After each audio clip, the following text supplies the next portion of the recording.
I've been a home renovations contractor here in the great state of Texas for coming up on 35 years now. And in that time, I've worked on some incredible homes and met some incredible people too.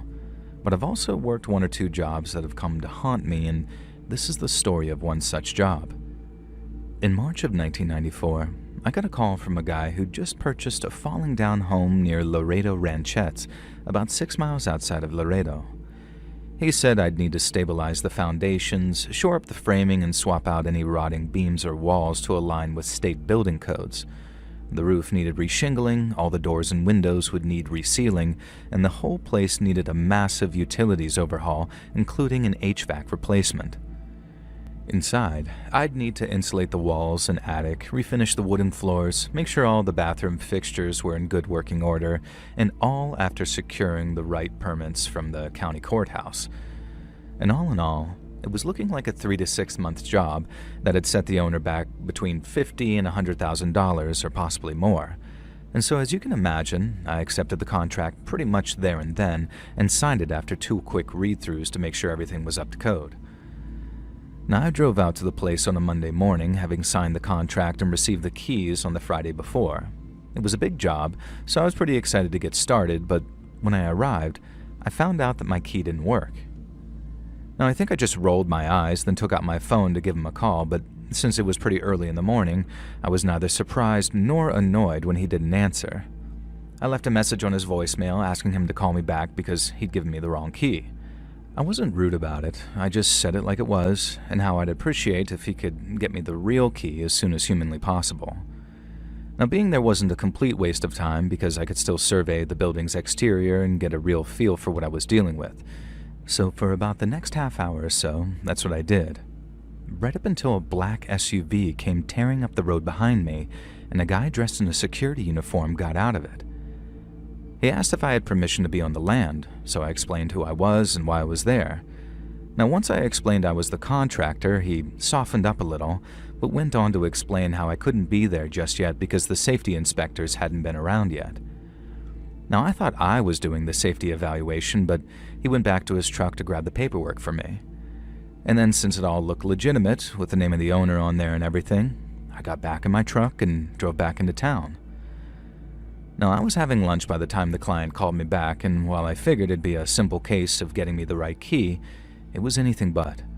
He sounded annoyed when I picked up the phone and insisted that he had indeed given me the correct key. Now, I very calmly assured him that wasn't the case, but it was easily rectified, especially since he had a whole week before the safety inspectors could finish their work. Now, the client immediately says, "What safety inspectors?" And so I explained the whole encounter with the security guard that he'd hired. And once again, the client immediately responded with, "What security guard?" And this was when I realized something weird was going on. I told the client as much, and how from experience there was probably some kind of illegal activity occurring in his vacant property. He sighed, then asked if I could meet him out at the house the following morning with a locksmith and a sheriff's deputy. The next morning, I did the same thing as the first and arrived at the vacant house around 8 a.m. And then over the next 10 to 20 minutes, the client, the locksmith, and the deputy rolled up one by one. The client goes over the situation with the deputy and the locksmith, just making sure that they're up to speed about what he might be facing inside. Then, once that was all out of the way, the locksmith got the door open and the deputy let us inside. And the first thing that struck me was how clean the place was. It was still run down, and I could see a bunch of junk and old dusty furniture in one of the rooms, but the hallway looked like it had been swept meticulously, as did one of 4 rooms on the ground floor. But when the deputy walked into that room, he saw something that had him calling it in on his radio just a few seconds later. It was a chair, a metal one, and it looked like it had been bolted to the floor. It wasn't alone either. There was a bunch of chains piled up in one corner, and the deputy mentioned that too when he made his dispatch call. It was obvious that something bad had been happening there. Something really bad by the looks of things. We just didn't understand the extent of it, not until we got upstairs and saw what had been done to the shower cubicle. Now, the bathtub was in one corner, and the shower was in the other, and much like the hallway and the room downstairs, it looked like someone had taken a great amount of care in cleaning the place down. But that's not what stopped me in my tracks. What had my mouth open in shock and horror was the fact that someone had reinforced the shower cubicle with concrete slabs, and these concrete slabs looked like they had bullet holes in them. Not all the way through bullet holes, but almost like damage where bullets had hit the concrete. And as soon as he saw that, the deputy told us that we better go back outside because the place was almost certainly now some kind of crime scene. We just did as he asked and walked back outside in silence, and with this chill in the air despite that Texas heat. We knew we'd just been someplace where folks had been hurt and then killed, and there was no telling just how many folks that had happened to either. And it all made sense why the place was so clean too, at least the rooms people were using for their business there, and why they'd most likely been scrubbed down during the previous 24 hours following my first visit to the place. Now there was a real sense of they were just here, which only added to how damned creepy it all was, and I'll never forget the look on that deputy's face either, like he'd never seen anything like that before. The poor guy figured he was going to chase out some squatters and ended up walking around a freaking torture and execution chamber. And as you can probably guess, renovations were delayed until the cops could comb the house over for any evidence.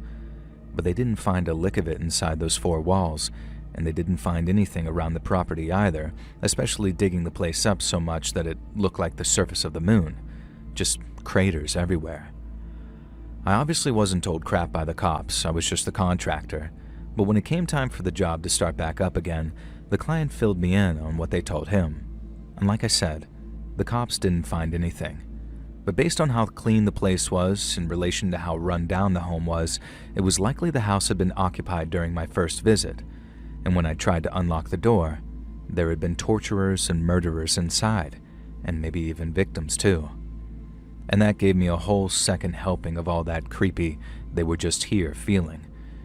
Only as you can imagine, it was way worse that time thinking that I'd been so close to such terrible evil, and it had been quietly lurking inside, while I'd been completely none the wiser.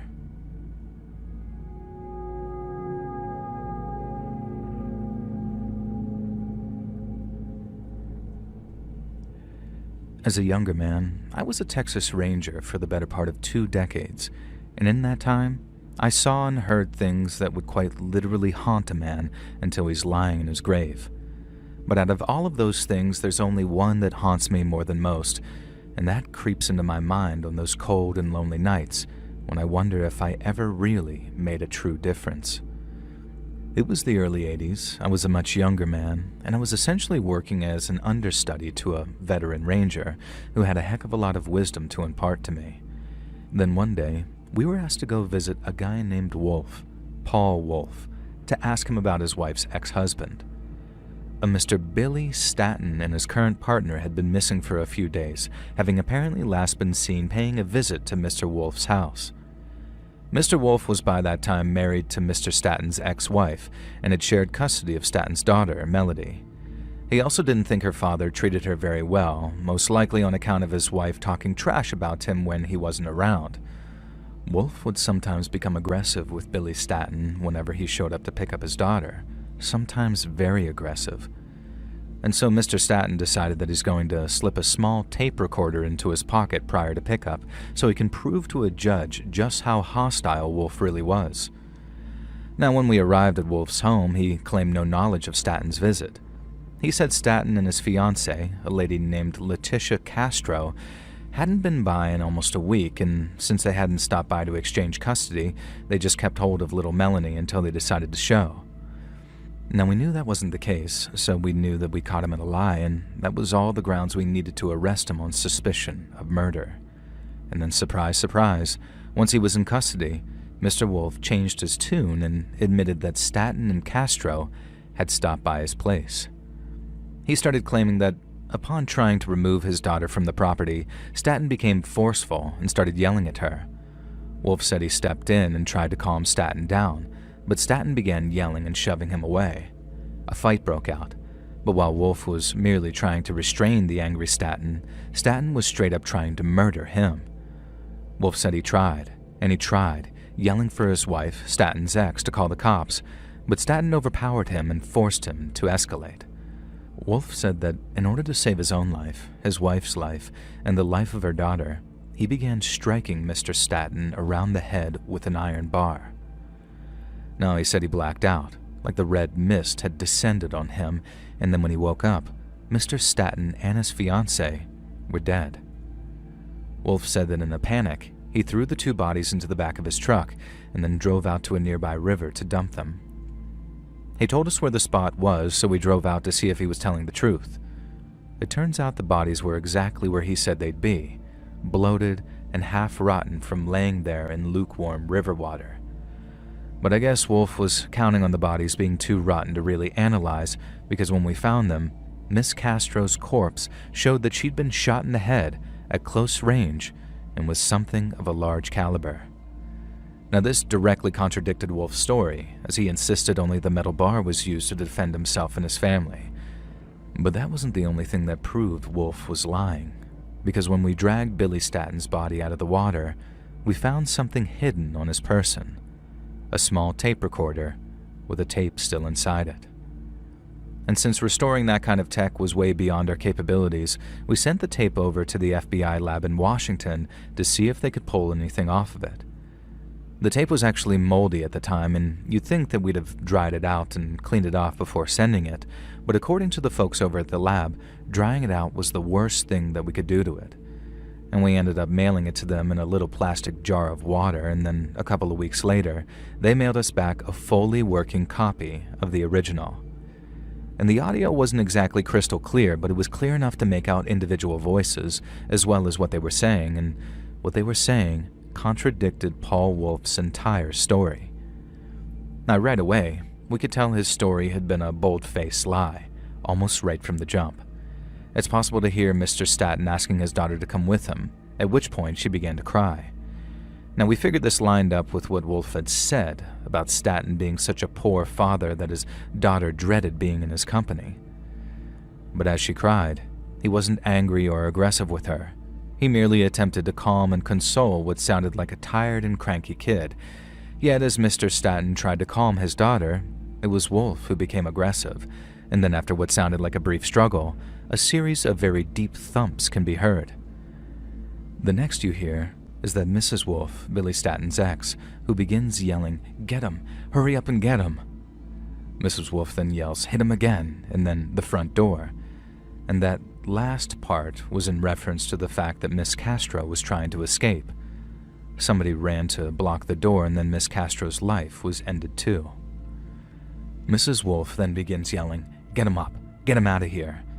At which point Mr. Wolf enlisted the help of one Glenn Henderson, who later confessed to his part in disposing of the bodies and was sentenced to life in prison. Sometime later, apparently during the cleanup process, Paul Wolf can be heard saying, "Ah, damn it, Glenn, look at the mess you made." And we later found out that Mr. Henderson had failed to actually wrap one set of remains, and while lifting up to carry it out of the house, a large amount of blood leaked onto the hallway carpet. And this ended up being a crucial piece of evidence even after the Wolves hired an industrial-grade vacuum cleaner to try and get rid of it, and we ended up putting both Paul Wolf and his wife away for a very long time. Now, during my time in the Rangers, I came to witness a lot of very disturbing crime scenes, but we get there when it's all over and the dust has settled. We occasionally watched pieces of security camera footage, and I understand that these days they come with sound and color, but back then, it was all black and white and grainy, and it ran like a silent movie. I realized that I'd seen a lot of dead people, and I'd seen quite a number receive fatal injuries. I just never heard anyone die before.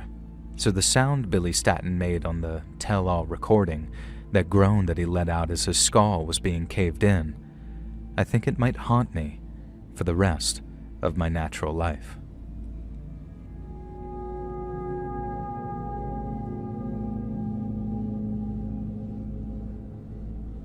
I was raised in West Texas, a trailer park by a single mom, and the rest is summed up by a couple of lines from a Merle Haggard song. "Dear old daddy, rest his soul, left my mom a heavy load. She tried so very hard to fill his shoes, working hours without rest, wanted me to have the best. She tried to raise me right, but I refused." People said my daddy was wild, and I guess I sprung from that same bad seed. But while my buddies were picking poisons like dope or booze or women, I got hooked on something altogether different: adrenaline. I was a junkie for it ever since I stood up to my middle school bully. He beat 7 shades of crap out of me, but I landed the sweetest right hook right on his fat face before he did, and afterwards, I felt so good I could have strut sitting down. He didn't bother me anymore after that, and I didn't see enough high school for anyone else to make the same mistake. But when I heard my little cousin was being hassled at high school, I just about jumped at the chance to trim some tail feathers, so to speak. And that, ladies and germs, was the first time I robbed anybody. My freshman cousin had a toy cap gun shaped like a pearl handle revolver, and it was his pride and joy, but I guess it was his own damn fault for taking a toy into high school because he got it snatched off of him almost right away. He kept his trap shut about it for weeks, so by the time I found out, there was no getting the cap gun back. But when I found the bully, I made him empty his pockets, I took his sneakers, and I even took the shirt off his damn back. And that was an even bigger rush than socking my bully in his fat, pudgy face. And I guess that was my career decider right there. The way other kids see a Marine in his dress blues or a roughneck manhandling his rig and think, damn, that's what I want to be when I grow up. I robbed that kid and I thought, hell, I could get used to this. And I started off in earnest when I was 16, stealing cars and robbing houses so I wouldn't have to get a real job. And then by the time I started hanging out in bars and meeting the right people, I got involved in much more organized sorts of crime. I started robbing trucks with a guy who called himself TJ because all we had to do was wait to see which truckers picked up a lot lizard and then raid their cargo when the cab was shaking. And that made us some good money for a while, but as we got older and started racking up bills, we needed to graduate to something a little more rewarding. We started robbing gas stations, bars, and pawn shops, anything that would net us a clean 4 or 5 figures if we hit the safe on deposit day. And then as we started hitting bigger and bigger places, we brought on a guy called Jody for crowd control. Now this was my crew for about 3 years, and we'd hit a place maybe once every couple of months if conditions were just right. But then for this one job of robbing a small credit union, Jody wasn't available, and after shopping around, TJ said that he'd found a replacement in the form of a guy named Vincent. Before we did anything with Vincent, I wanted a face-to-face, and so we met for some steak and potatoes over at this little place outside of Odessa. And TJ said that he was a big guy, pretty sharp too, meaning that he'd be the perfect replacement for Jody while he was out of state. And then when he walked through the door of that steak place, I couldn't have agreed more. The guy was terrifying, not just because of how big he was, and he had to be scraping at least 7 feet with his boots on, but because of the way he carried himself, like he was meaner than a skillet full of rattlesnakes. I'm not easy to frighten, but having Vincent sitting across from me with his long and wild-looking beard, it had me feeling like Dobby in a glue trap. He had this way of looking at you that felt like he was peeking right into your head, just sort of quietly figuring you out. Vincent said he had some military experience, just not with the U.S. military, and that he had connections in the Aryan nations after doing a little time over in New Mexico. He didn't have a problem working in a crew, and he didn't mind doing things our way if we organized the job right. And the only thing that struck me as sketchy was when he said that he couldn't talk about the time that he served in that other country's military. That kind of set off my bullcrap detector, but if all we needed him to do was stand there and look mean, then he'd be just fine. We ended up hitting this little credit union about a week later, and unlike a lot of the bigger unions or bank chains, the manager proved a tough nut to crack. A teller in a big bank chain is just there to collect a paycheck, but a small-town credit union manager, that's his whole life that you're stamping on. He knows his customers, they're his neighbors, and he likes them too. But what he doesn't like is no-account robbers like us thinking that we can have something for nothing. A small-town credit union manager might think twice, maybe even 3 times before handing over the keys or codes, and in a profession like mine, seconds meant safety. And the more you racked up during that crucial part of a job, the more danger of getting busted there was. And the one at the job that I'm talking about was no different. It was my job to get him to hand over the keys while TJ and Vincent watched the door and worked crowd control, and right away, just from the look in the manager's eyes, I knew that he wasn't going to play ball. I ended up bashing him over the head with my pistol a few times just to show that I was serious. I can't say that I'm altogether proud of that, but like I said, seconds mean safety. He took one hit, and then another, and he still didn't break. I was getting worried that he might not break at all until Vincent pointed at one of the two tellers working at the place and asked if she was the man's daughter. No, the manager was a lily-white Texan, while the teller looked like her parents came from Mexico or maybe further south. So when Vincent first suggested that she was the manager's daughter, I thought to myself, what are you smoking? But when I turned back to the manager, he had this look of pure terror in his eyes. Vincent smiled, jumped over the counter, and then started tearing at the buttons on the girl's blouse, saying that he was going to do all this obscene stuff to her right in front of her dad. The manager just about lost his mind and promised to hand over the keys if Vincent promised not to touch her. And that was all it took, and we were out of there with a whole bunch of cash just a few minutes later. I later asked Vincent if he was serious, if he really would have done all those things that he talked about to make the manager hand over the keys. Now he just smiled that big wolfish smile of his and said, "Whatever it takes to get the job done, brother. Whatever it takes." Now I had no doubt in my mind that he meant what he said, and I don't think I've ever met anyone who was so obviously a dyed-in-the-wool psycho. But little did I know, I hadn't seen nothing yet. The next job we did with Vincent, we hit up a little savings bank just outside of San Antonio. One of the Mexican supervisors, who we needed to open up the safety deposit boxes, had some kind of meltdown and forgot all of her English. Maybe she did it on purpose to slow us down, or maybe it was genuine, who knows. But what I do know is that out of nowhere, Vincent steps up and starts straight up speaking fluent Spanish to her. Now he's not just talking Spanish either, he's talking to this chick like he's her damned uncle or something, trying to almost soothe and relax her. And you know something? It worked. She freezes up, stops screeching like a whistle, and then just looks at him as he gives his little speech. And then when he's done, she hands over the keys to the boxes, and once again, we're making our getaway in minutes flat. We all wanted to know what he said to that lady, but Vincent calmly explained that all he did was tell her what would happen if she didn't hand over those keys. That San Antonio bank job was the last we saw of Vincent for a little while. He said he had some business out of state, but that he was working on something in the meantime, and he'd let us know if he could use our help. Now, we said we appreciated him keeping us in mind, but to be honest, we were more than happy to go our separate ways. Vincent got the job done all right, but at the same time, he felt like a liability, like it was only going to be a matter of time before he did something terrible. Like what he said he was fixing to do to that guy's daughter right there in front of him. And maybe 9 months later, TJ gets a call from Vincent about that job that he said he was casing. I was in TJ's place when he got the call, and the second he said, "Oh, hey Vincent, how's your mom and them?" I got to rolling my eyes thinking, "Ah, crap, here we go again." Now, there came a point in the conversation when TJ started sounding a little skeptical, saying stuff like, "I don't know, Vincent, sounds like a lot."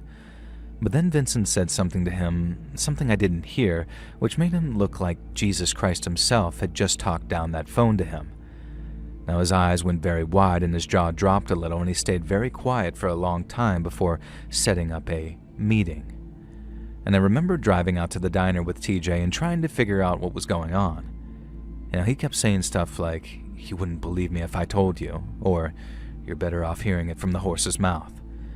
He also said if he told me what Vincent had in mind, I'd probably duck and roll out of the car, and that's when I asked him to at least tell me what kind of job they'd talked about. TJ kept his eyes on the road but told me, "The last one before we retire." And after that, it was my turn to stay quiet and just stew in the mystery until we got to the diner. And when we got there, Vincent was leaning over this big plate of steak and eggs, eating it like he hadn't in weeks. And we asked him where he'd been, and he tells us, Mexico. And then explains how he's been eyeing up the score of a goddamn lifetime, just like TJ said. He'd been tracking these cash couriers south of the border for weeks, casing their routes, figuring out their schedules, and then putting together enough firepower to make the job doable. I asked him what kind of firepower we needed, if all we wanted to do was scare a couple of couriers, but he said to do that, we needed something that'd pierce armor. The golden rule of armed robbery is to not kill anyone, because then you're a murderer and the cops will hunt you like one. We don't use armored piercing anything because the best jobs are the kind where bullets don't get fired, and so when Vincent mentioned armor piercing, my ass was halfway out the door. But then he started talking about how to get the couriers to stop, we needed to at least demonstrate that we could pierce the armor on their trucks, and without that, they just roll through the ambush without stopping and they'd get away. Now, I guess I had it in my head that this was a regular job, and when I say regular, I mean your standard armored car job. So when Vincent said that the couriers were carrying some cash illegally across the border and were doing it for the Sinaloa cartel, I thought he'd lost his damned mind. Now, I feel like just about everyone in America knows who the cartel are these days, but the Sinaloa stand tall even among their fellow narcos. They're one of the oldest in Mexico, and at the time, they were by far the most powerful too. They were led by the El Chapo guy for a while, and they don't mess around when it comes to protecting their operations. And so when Vincent suggested we rob them, I figured it'd be quicker to just shoot each other in the face right there and then, because if we robbed the cartel, that's how we were going to end up, dead as buzzard bait. But Vincent said he had a plan. At the time, the Sinaloa cartel was at war with the Juarez cartel. Couriers were getting robbed and their hitmen were dying by the dozen, but it was all just one big mess down there. But that meant, at least according to Vincent, that the Sinaloa wouldn't suspect a foursome of gringos to be responsible for robbing one of the couriers, at least not unless directed by their enemies in Juarez. And to him, it was foolproof, and if we did the job right, we could bring home enough laundered cash to retire on. We wouldn't have to worry about washing it. We wouldn't have to worry about anyone coming after us. All we'd have to do is figure out what kind of porch swing we wanted to sit our asses down on until we were old enough to die, and figure out which kind of beer we wanted to drink while we were doing it. I didn't realize how much I wanted out until I saw the crack in the door, and I guess it was the same for TJ and Jody too, because after thinking on it for all of 30 seconds, we decided to go for it. About a week later, we all met up with Vincent just before midnight for the long-ass drive down to the ambush site.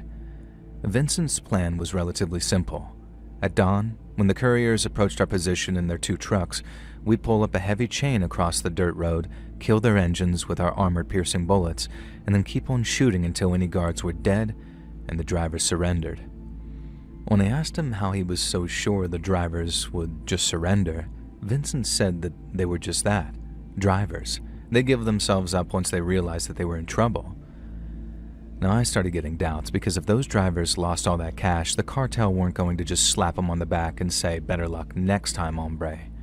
They'd torture those guys first just to make sure that they weren't in on the scam. And then even if they weren't, they'd carve them up and hang them from a bridge just to make an example out of them. And the more I thought about it, the more I got this bad feeling in the pit of my stomach. But even when that feeling got so intense I wanted to puke, I'd push it back down again and tell myself, get this right, and you're home free. No more jobs, no more Vincent, no more worrying about anything ever again. And it was that which kept my mouth shut during that drive across the border. It was still dark as we set up, tying the chain to a tree before covering it with a thin layer of dirt. We dug little holes too on a low rise near the road, with one a little closer than the others so whoever was in it could pull the chain up and block the couriers. And after that, it was just a case of waiting and watching and hoping those couriers didn't decide to rearrange their run at the last minute. Now, we waited hours, watching the sun get higher and higher and feeling the air get warmer. Now, Vincent said the trucks would roll by about an hour after dawn. But then 2 hours had gone by and there wasn't a truck to be seen, and I started to doubt that they were ever going to show up at all. Now, by around 8 a.m., we were all sweating buckets, barely able to hear our own thoughts above all the noise that the cicadas were making. But then after maybe an hour of sweat and frustration, I remember seeing this glint of light on the horizon as 2 white trucks came into view. We started hooping and hollering a little, having sat in those dusty holes for so damn long, and Vincent told us to shut the hell up and be ready. Now, as we watched the trucks getting closer and closer, TJ took hold of the chain, waiting for Vincent's signal to start yanking it up into the roadway. But when it came, and TJ forced those trucks to hard brake as it rose up, Vincent didn't aim for the engine blocks. He aimed right for the truck's tinted windows and then unleashed hell. Someone in the second truck managed to get a few shots off, but Jody was ready with his AK, and it was pure chaos, but it was over in seconds. So quick that me and TJ didn't even get time to fire a shot, and then once the smoke had cleared and everything went quiet again except for the groans of the dying couriers, we made our move. As we ran towards the trucks, I remember TJ yelling about Vincent not having to shoot everyone. Vincent said what's done is done, and he should shut his mouth and get to work. TJ had only just unlocked the second truck's storage, and we were about to go rummaging around in the back when we suddenly heard the sound of a child crying. In a way that only a kid's cry can grab your attention like that, me and TJ ended up spinning around on the spot to see where the voices were coming from. I remember seeing Jody, wide-eyed, looking into the truck in front, and then seeing Vincent open up one of the back doors and start speaking in Spanish. TJ had a daughter who stayed with his mom, so realizing that there had been kids in that lead truck just about sent him off the handle. He marched over to where Vincent was speaking Spanish to them and asked what he was doing. Vincent said he was telling them to stay in the trucks because someone would be coming by to get them before long. TJ didn't like that one bit on account of we all know what happens to kids or dogs when they're locked in hot cars. Him and Vincent went at it for about a minute, going back and forth about how those kids needed to be safe, and Vincent thought about it for a moment and then said we could just drop them off at a gas station or something once we got back on American soil. TJ didn't much like that idea either, but just like the whole surrendering drivers thing, I don't think Vincent was ever really planning on doing what he said. Because as me and Jody are hauling a big bag of cash back towards the place we'd hidden our own truck, we heard 2 gunshots and then the sound of TJ screaming. We dropped the bag of cash where we were and then ran back to see what was going on. I thought TJ might have gotten himself shot, possibly by a courier who wasn't dead as we thought he was. But when we got to the top of that rise and we saw why TJ was still screaming at Vincent and calling him all the curse words under the sun, he'd taken those 2 Mexican kids out of the truck, and he'd shot them both in the head. Vincent was probably a head and shoulder taller than TJ and almost twice as heavy too. But after what he did, shooting those 2 kids, TJ went at him like a monster. Vincent had to point his pistol just to get him to back off, but TJ lost his vertical and was yelling, "Why? Why? What'd they do to you, huh? What'd they do?" And Vincent started saying how the cartel could be on our asses if they talked, but this was after telling us about the war between the cartels and how they'd never know it was us. I still don't know for sure if that was really all nonsense or if he just switched his plan up at the last minute, but those kids, man, they didn't have to die. Only one person had to die down at that dirt road in Mexico, and it sure as hell wasn't those kids. And when Vincent finished giving his little speech on how this was just too much money at stake to take any chances, he turned his back on TJ to go grab one of the bags. TJ then pulled his pistol and shot Vincent about 4 or 5 times in the back, and he hit the dirt, gasping for air. Then walked over to him. TJ put him down with 1 shot to the head. Me and Jody didn't freak out, not like we'd done when we saw those kids lying there with the dirt soaking up their brains. What TJ did felt natural, almost. No one questioned him. We just grabbed all the cash we could carry, loaded it into the truck, and then took off back towards the border. We didn't celebrate the money. We couldn't. Even when we got someplace safe and realized our shares tallied up to just under $1 million each, we were too exhausted to do anything but sit quietly with a few beers and wonder how the hell it all went so wrong. Those kids weren't like 12 or 13. They were small. Too small to even talk, I really think, and they wouldn't have been able to tell us 4 gringos apart from the boys in ZZ Top. So why'd Vincent kill them?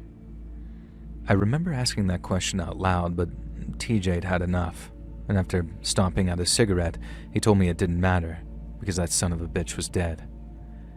And then off he went to pack his share of the money. Now once we were all packed up and we agreed to lay low for a while, Jody went to stay with his parents in Oklahoma while TJ took an extended vacation in New Orleans, and I went to stay with a girl that I'd been seeing for what amounted to a very low-key retirement party. I didn't tell her about Vincent or the kids, I just said I was done. Now, she'd always wanted me to walk the line and get a real job, so the news was music to my ears. And she told me to stay as long as I needed, and then maybe 3 weeks later, TJ showed up again driving a new Dodge. Now, it wasn't new, but we couldn't exactly go driving around in the same truck we used for the robbery, so it was a practical purchase. We went for a drive and caught up on things, and then TJ asked if I wanted to go get a burger or something later. I said sure, and we arranged for me to stop by his place around 7. Now, it felt like we were starting fresh. We wouldn't have to look over our shoulder anymore. Work wasn't a topic of conversation we'd ever really have to touch on again, and we'd had more money than we could ever spend without pissing it away.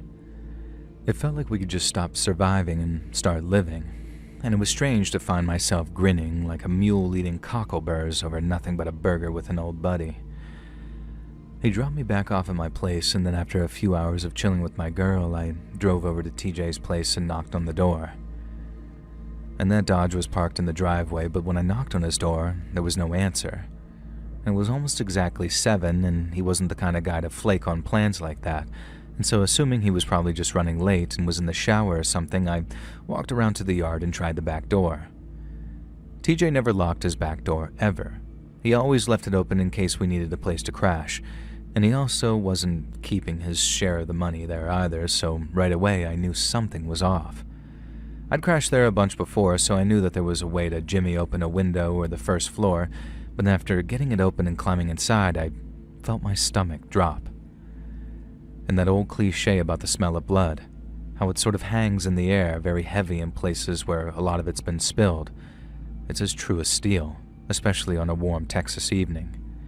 And the smell of blood in TJ's house was so strong I felt the shiver run up my spine as I realized something really, really bad had gone down. And as I ran through the house, I started yelling out his name and asking where he was.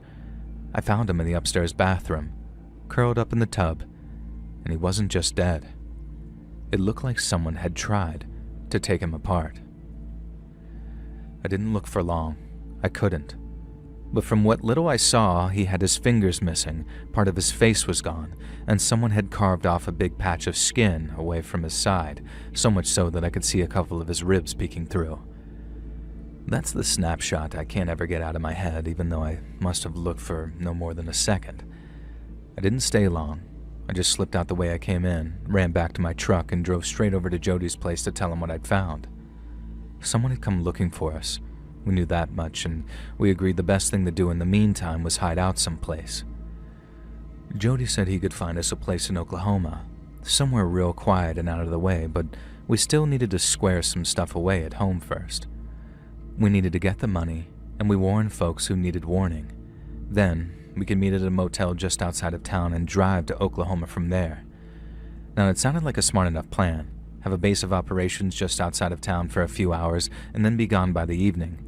But after driving all over town and making sure my girl got herself to her mom's, I arrived at the motel to feel my stomach drop a second time. There were cops outside the room Jody said he'd be in, and police tape across the open door. There were EMTs too, and I didn't see them walking around, but their ambulance was there, and it was all I needed to see to know that they'd gotten Jody too. I left town right away, tail between my legs, but with the money sitting in the trunk of my car. I planned on going back. I still got family down in Texas, but once I got to Oklahoma and found a motel, I saw a news report on TV. It was about Jody, but it wasn't just hearing about his murder that scared me so bad. It was the description a witness had given the police, which became the basis for their person of interest appeal. But it was that which made me feel like the devil himself was standing right there next to me, laughing his ass off at a joke I didn't get. Because when the newscaster read out the man's description, being that of a tall, stocky man with long hair and a wild-looking beard, it sounded almost exactly like Vincent. Someone matching that description had been seen in the motel's parking lot acting strange. Then around the same time as the murders, this same person was said to have hopped in a truck and driven away from the scene at some very serious speed. But then, Vincent wasn't the only guy in Texas to have a long-ass beard and a ponytail, so that all could have been a coincidence, right? But then what are the chances of the same person sporting an oversized hat and a bunch of bandages around his head? I had never been so freaked out in my whole life, and I'd never been in a situation where I actually considered pinching myself because I was half convinced that I'd wake up to discover that the whole thing was just some horrible nightmare. But it wasn't a dream. It was real, and I found myself faced with a very real possibility that Vincent had somehow survived TJ's attempt to kill him and had come to get his revenge. Looking back on it, I realized that it was much more likely to be the cartel and that somehow they figured out a way to track us down. But just the thought of some half-dead Vincent walking around looking like he'd crawled out of a grave, it sent shivers up my spine even all these years later. I live someplace else now, just about as far from Texas as it's possible to get without having to learn another language. So let's just say that whatever people speak here is sure as hell ain't Spanish.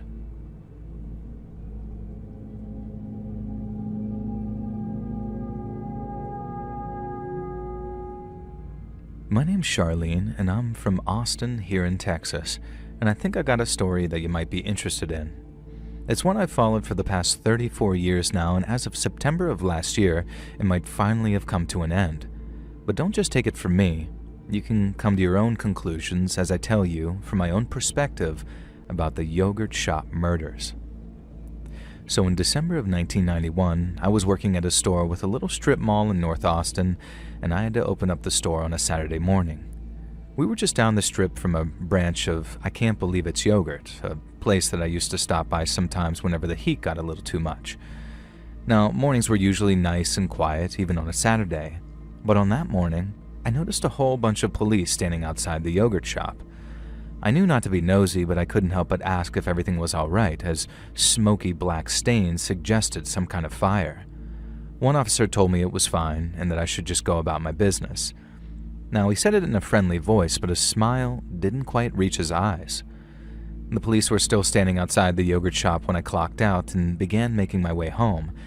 Only that time, there were men in shirts and ties standing with them, talking and taking notes. I caught a ride home with a friend, got to work on making dinner, and then later on while watching the evening news, I got a new report on what had happened at the yogurt shop, and I don't think that I'd ever been so horrified in my entire life. The newsreader described how, just the previous night, a fire had been reported at the yogurt shop. That didn't really come as a surprise, as I'd already seen the scorch marks and the soot. But the newsreader went on to say that after putting the fire out, firefighters were horrified to discover the naked, lifeless bodies of 4 young women. On the shop floor, a 15-year-old girl named Sarah Harbison lay dead on the tiles. Her body was joined by those of 17-year-old Eliza Thomas and Sarah's 17-year-old sister, Jennifer Harbison. All 3 had been shot in the head after being stripped and gagged with their own underwear. And then, thanks to the fire that had no doubt been started by their killer, each of the girls had extensive burns all over their bodies. In the back of the store, police found the body of a 13-year-old girl named Amy Ayers. Her burns weren't as bad as the other girls, but she'd been shot, execution style, same as the other girls. And the whole of Austin was shocked to its core by what had happened, and there were all kinds of tributes and vigils and whatnot so people could mourn the girls' passing and console their families. But once all that sadness was gone, once all the tears had been cried, it was replaced by this sense of anger and fury toward whoever had taken the girls' lives. It was so bad that a couple of days later, when some teenager was found carrying the same kind of gun as was used in the murders, everyone was convinced the cops had found the guilty party. I think 100 years prior, and they'd have broke into the county jail and lynched that poor kid. And I say poor kid because he was innocent of the murders and tried lying his way out of trouble because he was scared to catch a gun charge. But then once the police rolled him out as a suspect, there was this shared sense of frustration, like it was back to the drawing board, as it were. And we all hoped a new suspect would be found, and soon, but we had to wait years for any developments to this investigation, and when they arrived, it made no sense at all. When a new detective took over the case, he decided that the most likely suspects were actually the poor teenager I mentioned, along with 3 of his friends. You see, when they were first picked up, the cops were so convinced of their innocence that no record was made of what was said during their interviews, but that meant that this new lead detective wanted to interview them all over again. and the entirety of Austin was confused as hell because if these kids, who were by then in their 20s, had already been cleared, then why the heck were they being interviewed all over again? Now, we thought that it was some big waste of time and that the real killer was still out there, so imagine our shock when two of the boys, Rob Springsteen and Mike Scott, confessed to the murders during the second round of interviews. They went to trial and were convicted of capital murder, and both ended up receiving life in prison. We thought that was the end to the story, that those poor girls' killers had been found and that they were where they belonged. But then in 2008, we got another shocker when the Court of Appeals overturned both boys' convictions on account of improper procedure. It was a shocker, all right, but we still felt trapped in that same terrible spiral, if that makes sense, because the state announced that they were seeking a retrial. I felt like tearing my damned hair out when I heard the news, but then came the DNA announcement, because after all the analysis of all the samples, there was no evidence whatsoever that any of the four boys had anything to do with the yogurt shop murders. And after that, it was that same back to square one feeling, but it was much less hopeful. Almost 20 years had come and gone, the trails had no doubt gone cold, and many of my friends and neighbors were resigned to the fact that the killer would never be caught. And maybe about a year later, one of the original suspects ended up getting shot to death by police after a traffic stop went horribly wrong. Maurice Pierce, who didn't go to trial and wasn't sent to prison, ended up stabbing a police officer in the neck during a traffic stop. Another shocker, only a really nasty one that time. The officer almost died, and it got us all wondering if there had been some kind of mistake with the DNA testing. I mean, the guy tried to murder a cop by stabbing him in the neck, so even if he wasn't proven guilty, he sure as hell didn't seem innocent, you know? Now, we had to wait another 11 years for another development, by which time we'd next to given up on the yogurt shop killer ever being caught. And it made me sick to think that he was out there, walking free after doing such a terrible, evil thing. But then, in December of 2021, we got one heck of an early Christmas present when the yogurt shop case was once again reopened. Advanced DNA techniques were going to be used, meaning that even though so much time had passed, we were closer than ever to finding out who did it, because as I might have said, the cops had a DNA sample from someone they believed was the killer, and it was simply a case of finding a match. Now, even more resources were dedicated to the case in 2022 and 2023, which had us all praying that the murders would be solved once and for all. And then finally, in September of last year, so 2025, Austin police announced that they'd solved the case. After running DNA samples alongside the one from the yogurt shop, they realized that it was a near-perfect match for a man named Robert Brashers. Brashers was a serial killer who had been previously linked to the yogurt shop murders by DNA, and as early as 2018 if memory serves. But without the proper technology, police couldn't put it beyond reasonable doubt until just months ago. It was nice to finally know who was responsible, but it hurt knowing justice would never be truly served, as Brashers took his own life during a shootout with police in 1999. After getting the DNA results, police managed to get a hold of the gun that he used during that shootout. They test-fired it and then compared the bullet casing to one found at the yogurt shop crime scene, and it was an exact match. The news marked the end of a long, painful, and frightening story in the history of this town, one we could finally put to bed. But for some of us, who've been forever affected by what happened to those poor teenage girls, it's not over. And I recently read that under Texas law, if someone is imprisoned and later the conviction not only gets overturned, but the person is also declared innocent, they get up to $80,000 for each year they were wrongfully imprisoned. The article I read had a quote from lawyers of Robert Springsteen and Michael Scott. They said that they were hopeful that they'd receive the proper amount in restitution. But for me, it's that hope. That's all we can ever really hold on to.